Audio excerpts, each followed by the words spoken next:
ഭാരതീയ ജനതാ യുവമോർച്ച പാലാംകുളങ്ങര യൂണിറ്റിന്റെ ആഭിമുഖ്യത്തിൽ വർഷം തോറും നടത്തിവരുന്ന സ്വാതന്ത്ര്യദിന പരിപാടികൾ അതിഗംഭീരമായി നടത്തി. ബിജെപി മണ്ഡലം സെക്രട്ടറി വിപിൻ നാഥ് ദേശീയ പതാക ഉയർത്തി.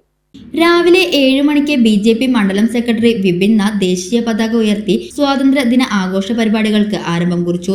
കാർഗിൽ യുദ്ധസമയത്ത് വീരമൃത്യു വരിച്ച ജവാൻ ഗിരീഷിന്റെ ബലികുടീരത്തിലേക്ക് ദീപശിഖ പ്രയാണം തിരംഗയാത്ര നടത്തി. ഏരിയ കമ്മിറ്റികളുടെ ആഭിമുഖ്യത്തിൽ ഏരിയയിൽ നിന്നും കുട്ടികളും യുവാക്കളും മുതിർന്നവരും അമ്മമാരും ചേർന്ന് റാലിയിൽ വന്ന് ജവാൻ ഗിരീഷ് നഗർ സെൻട്രൽ ഒത്തുചേർന്നു. ദീപശിഖ തെളിയിച്ച് ജവാന്റെ ബലികുടീരത്തിലേക്ക് തിരംഗയാത്ര നടന്നു. തുടർന്ന് ജവാന്റെ ബലികുടീരത്തിൽ പുഷ്പാർച്ചനയും നടത്തി. യോഗത്തിൽ മഹിളാ മോർച്ച സംസ്ഥാന general secretary advocate Sini Manoj ഉദ്ഘാടനം ചെയ്തു. ജവാന്റെ മാതാവ് ഗംഗാദേവിയെ ആദരിച്ച യോഗത്തിൽ Yuvamorcha Palamkulangara unit president A Ranjith അധ്യക്ഷത വഹിച്ചു. ദീപശിഖ തെളിയിച്ച് ബിജെപി മണ്ഡലം പ്രസിഡന്റ് ആർ രഞ്ജിത്ത് റാലിയെ അഭിസംബോധന നടത്തി. 149 booth president K Manoj, general secretary Mebin Mohan എന്നിവർ നേതൃത്വം നൽകിയ പരിപാടിയിൽ Melmuri AC president C Vinod, 5ാം ward councillor Radha Surendran, BJP Kulappully area president Manoj എന്നിവർ സംസാരിച്ചു. സൗജന്യ വൈഫൈ കണക്ഷൻ അങ്ങനെ വരാൻ വഴിയില്ലല്ലോ.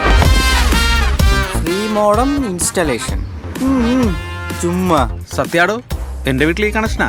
തന്നെയും വിശ്വാസമില്ല. അല്ല, കേരള വിഷൻ.